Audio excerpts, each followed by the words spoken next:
Pay सबसे प्यारी पुस्तक बाइबल। खतरा कोई ना हो दुनिया में सबसे प्यारी पुस्तक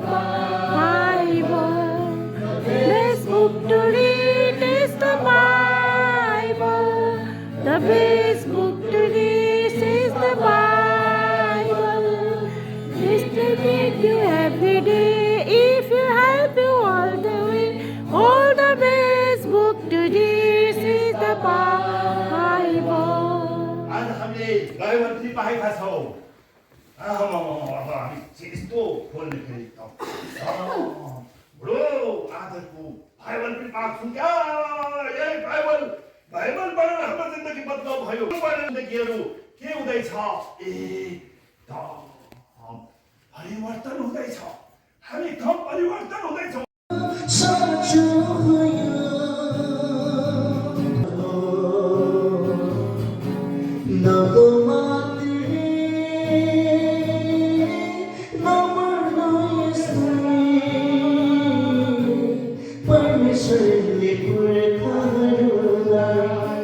आज संसारको सबै कुराहरू पनि ठ्याक पुग्दैछ। हिर्काउँछ नि ठप देशमै ठप यीशु ख्रीष्टले सबै वचनमा पहिले भनिसक्नुभयो। ठप लागे त बलमा त लडाइँहरू हुन्छ। त्यो लडाइँ ल पढौँ है। राजभाइले भन्नुहुन्छ नि ठिक बोल्नु। हामी थिम्ने आज थिमको वचन ल यूहन्ना 15:16 हामी सबैजनाले पढौँ। ल पढ्छु है। तपाईँले पाउनु होला। तिमीहरूलाई चुने, तिमीहरू जाऊ फल फलाऊ, तिमीहरूको फल पनि रोज भनी मैले तिमीहरूलाई नियुक्त गरेँ। सबैलाई नाश गरिदिए।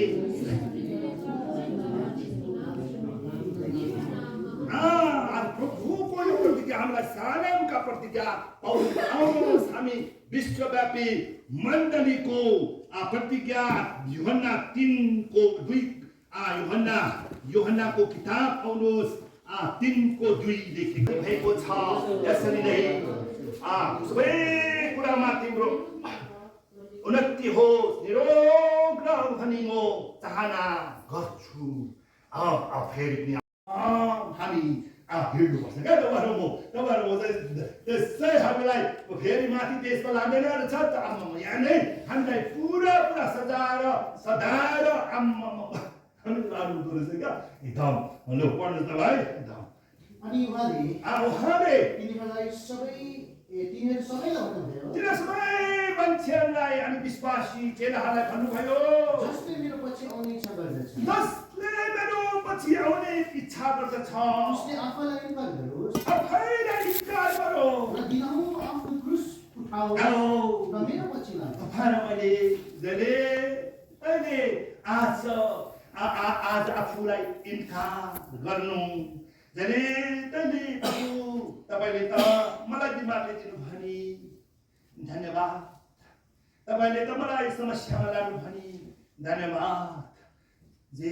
तपाईँले दिनुहुन्छ किनभने तपाईँले भन्नुभएको छ तिमी त क्रुस उठाएर हिँड्नै पर्छ नि, तिमी भनाइ खाएर हिँड्नै पर्छ, तिमी बिमारी भएर हिँड्नै पर्छ, तिमी अनेकौं दुःख समस्यामा तिमी भएर जानुपर्छ नि। छोरा मलाई पाएपछि त्यस्तो हुनु तपाईँले सन्तान बनाए, तिमीलाई स्वर्गीय देशमा लाँदैछु, तिमीलाई कहाँ त्यो सुन्दर देशमा लाँदा तिमीलाई संसारमा चाहिँ क्रुस बोकेर हिँड्नुपर्छ भनेर यूहन्ना 16:33 पनि लेखेको छ। संसारमा तिमीलाई दुःख हुन्छ भनेर एकदम संसारमा तिमीलाई दुःख हुन्छ नि, तिमीलाई दुःख हुन्छ है, एकदम दुःख हुन्छ। त्यो संसारमा तिमीलाई दुःख सुख हुँदैन, कहीँ हुन्छ भनेर प्रभुले भन्नुभयो। यूहन्ना 16:33 हैन, तिमीहरूलाई शान्ति होस्। यूहन्ना सुसमाचार 16:16 तिमीहरूलाई शान्ति होस् भनेर मैले भन्दैछु। यीशु ख्रीष्टले भन्दैछु कि मैले बोलेको कुरा त तिमीले शान्ति मान्नुपर्छ नि। म पनि यस्तै दुःखमा भएर गएँ, म त जिउँदो परमेश्वर भएर पनि त कस्तो दुःख कस्तो अनिता म कस्तो पो बिमा कस्तोमा कोही म विजय भए तिमीलाई पनि त दुःख त आउँछ नि तिमीलाई बिमार त आउँछ नि तिमीलाई समस्या त आउँछ नि भनाइ त आउँछ नि अविश्वासीले पनि भन्छ नि आफूमा आउने जातले भन्छ नि तिम्रो जिउमा पनि बिमार निस्किन्छ नि तिम्रो तिम्रो तिम्रो तिम्रो आँखा पनि बन्द हुन सक्छ तिम्रो मुटु पनि चल्न छोड्न सक्छ तिमी चाहिँ धन क्या तिमीलाई हुन्छ धन दुःख त हुन्छ तिमीलाई भनेर प्रभुले भनिरहनु भएको छ संसारमा तिमीलाई दुःख यो प्रभु यीशुले भनेको दुःख आउँछ यो चाहिँ प्रभु यीशुले भनेको प्रभुलाई मलाई विश्वास गरे सुख आउँछ भनेर भन्नु भएन मलाई विश्वास गरे दुःख आउँछ अब हेर दुःखबाट पार भएर जानुपर्छ है प्रभुले हामीलाई भन्नुभयो फेरि पढ्नुहोस् त तिमीहरूलाई शान्ति सृष्टिकर्ता मलाई हेर न मलाई हेर पुष्पमा कति मलाई काठी ठोक्यो मलाई कति कुट्यो मलाई हेर न त तिमीहरूले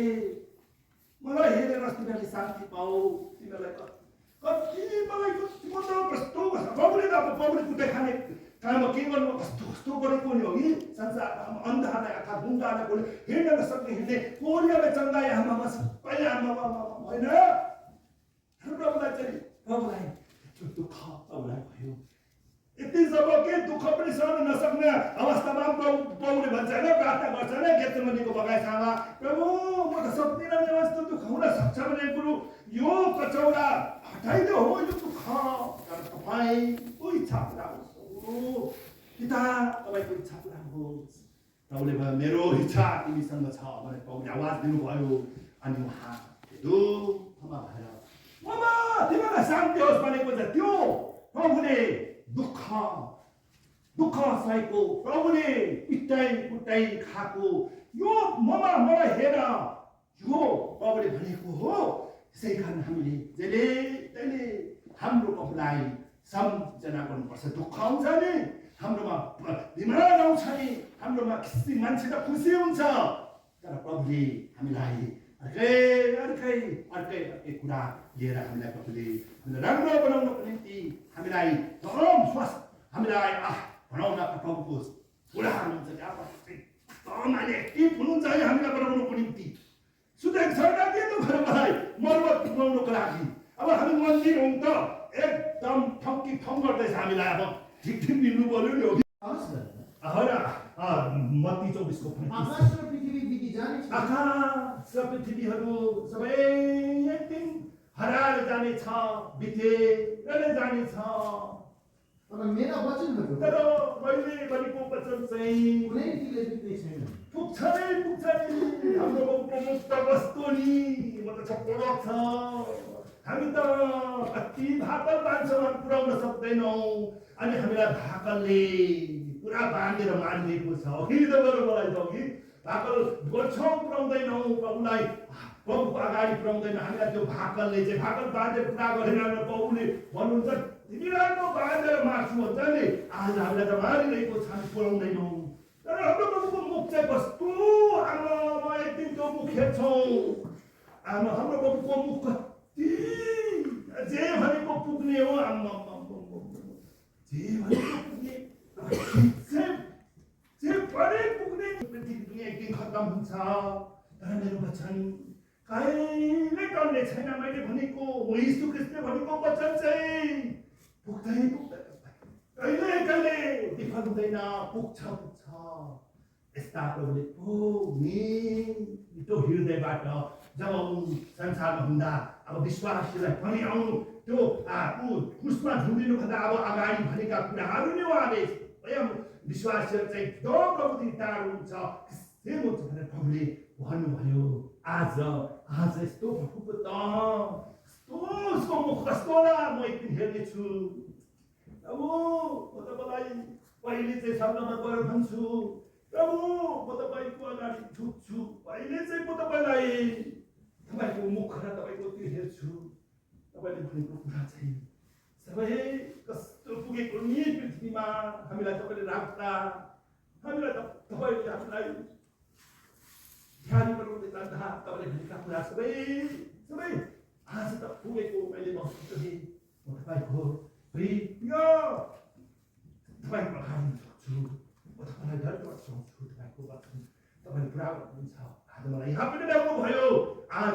एक दिन म भन्ने छु होइन किनभने मलाई दिन प्रभुले भेटघाट गर्नु वर्ष मसँग प्रभु बातचित वर्ष भइसकेपछि उसले जीवनको मुकुट पाउनेछ तब जुन मुकुटको प्रतिज्ञा प्रभुले आफैलाई प्रेम गर्नेहरूसित गर्नुभएको छ। हेर्नुहोस् त पनि मैले ठक लाउँछ तपाईँलाई बनाउँदैछ है कुट्दैछ है तपाईँ रेडी हुनुको लागि किनभने माथि चाहिँ तपाईँको लागि सुन्दर देश मात्र छैन सुनको सडक मात्र छैन आनन्दको त्यो स्वर्गदूतहरूको गुन्जन मात्र सुन्नुहुन्न तपाईँको टाउकोमा सुनको मुकुट प्रभुले जीवनको मुकुट पनि लाउनुहुन्छ तपाईँले प्रभुको प्रेमलाई सम्झेर प्रभुको मायालाई सम्झेर हामी हिँड्नुपर्छ हामी हिँड्नुपर्छ हामी कहिले पनि उदास हुँदैन निराश हुँदैन प्रभु तपाईँको जस्तो हामी कहिले हुनुहुँदैन एउटा धन धारा सिरो प्रभु पाप सुन्दो मैले त मेरो यस्तै दुःखमा जानुपर्यो क्रुसको के हिँड्नुपर्ने मैले परीक्षामा पनि पास हुँदै जानुपर्ने मलाई बनाउँदै रहेछ प्रभुले तपाईँ र मलाई आज प्रभुले यसरी नै चुन्नु भएको छ है र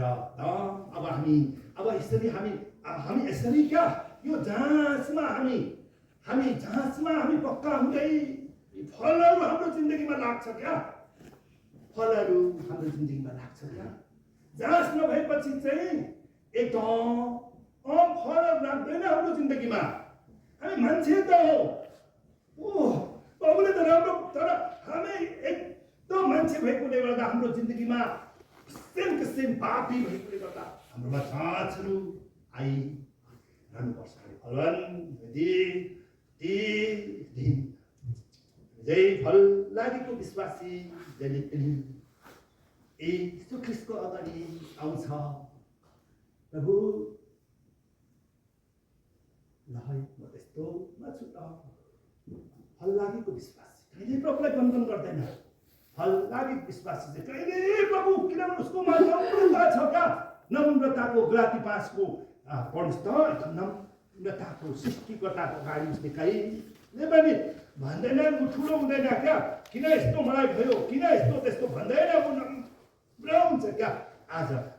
पढ्नुहोस् त गलाती 5 को आत्माको फल पढ्नुहोस् 22 छ भाइ तर आत्माको फल प्रेम आनन्द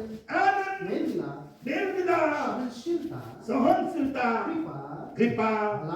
भलाइ विश्वास नम्रता संयम यस्ताको विरोधमा कुनै व्यवस्था छैन। त्यो परीक्षामा भएर गएको विश्वासले चाहिँ सृष्टिकर्ताको अगाडि नम्र हुन्छ प्रभु तपाईँ त कहिले भुल गर्नुहुन्न नि मलाई म यस्तो अवस्थामा छु नम्र भएर जन्मो प्रभुलाई माया गर्न थाल्छ क्या जन्मो प्रभु तैँले नम्र बसेको पुरा प्रभुलाई ठाउँछ क्या नम्र अनि सबै विश्वासको अगाडि उसलाई त पुरा परेको छ नि त हो गन्ठा परेको छ नि प्रभुको अब ठुलो कुरा हुने कुरा हुँदैन आत्माको फल नम्रता हामी प्रभुको अगाडि जति दुःखमा पर्छौँ उति नम्र हुन्छ क्या कहिले प्रभुलाई हामी के पनि भन्दैनौँ क्या कहिले प्रभुलाई भन्दैनौँ क्या प्रभु कति म पनि आँधी तुफानमा गएकै मान्छे हो आँधी तुफानमा म पनि गएँ अनि मेरो प्रभुको अगाडि तपाईँहरू नम्र हुनुपर्छ त्यसले प्रभुलाई कहिले पनि प्रभुलाई दोस्याउनु हुँदैन क्या कहिले पनि दोस्याउनु हुँदैन प्रभुले ठुलो कहिले पनि हुनुहुँदैन किनभने प्रभु भन्छ नि घमण्डीलाई मलाई पाउनुहुन्न राम्रो छु अगाडि नम्र भएर आउनुपर्छ क्या त्यही आज तपाईँलाई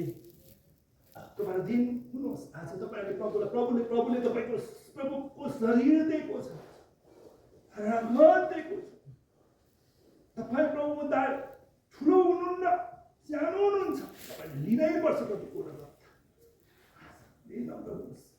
कहिले पनि ठिक नहोस्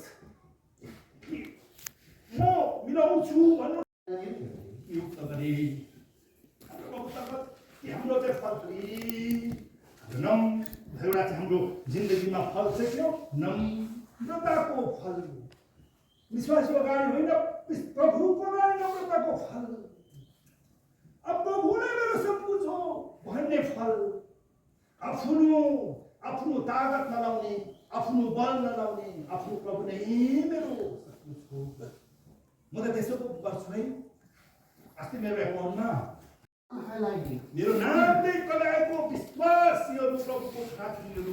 मेरा जनहरूले मेरो जनहरूले आफूलाई नम्र दिँदै आफूलाई नम्र आत्माको फल चाहिँ नम्रता चाहिँ सृष्टिकर्ताको अगाडि नम्र यो संसारको मान्छे विश्वासको अगाडि नम्र भएर हुँदैन प्रभुको अगाडि नम्र नम्र भएर आयो भने प्रार्थना गरे अब प्रार्थना त गर्नुपर्छ है हेर्नुहोस् त नम्र भएर मात्रै हुँदैन प्रार्थना पनि गर्नुपर्छ खुवाउनुपर्छ हाम्रो प्रभु त के हो नि म लाग्छ मेरो प्रभु ल पढ्नु मेरो चेहराको खोज गरे अब उसको चेहरा भनेको चाहिँ यिनीहरूले उसको चरणमा आइरहनु पर्यो नि हो हामीले पनि धेरै हामीले प्रभुलाई नै उठेर तपाईँले नसक्नुहोस् 2 बजीसम्म त तपाईँको निन्द्रा पुगिहाल्छ हामी त 12 बजीतिर नै बस्छौँ है 1 बजीतिर नै बस्छौँ तर तपाईँ नसक्नेहरूले चाहिँ तपाईँलाई चेहरा खोजी मान्छेको चेहरामा नराख्नुहोस् यो मिनिस्टरको त्यो यस्ता नराख्नुहोस् खालि प्रभुको चेहरा हाल्नुहोस् तपाईँले प्रभुलाई ध्यानै वरिपरि प्रभुलाई आज कसैलाई मास खुसी लाग्छ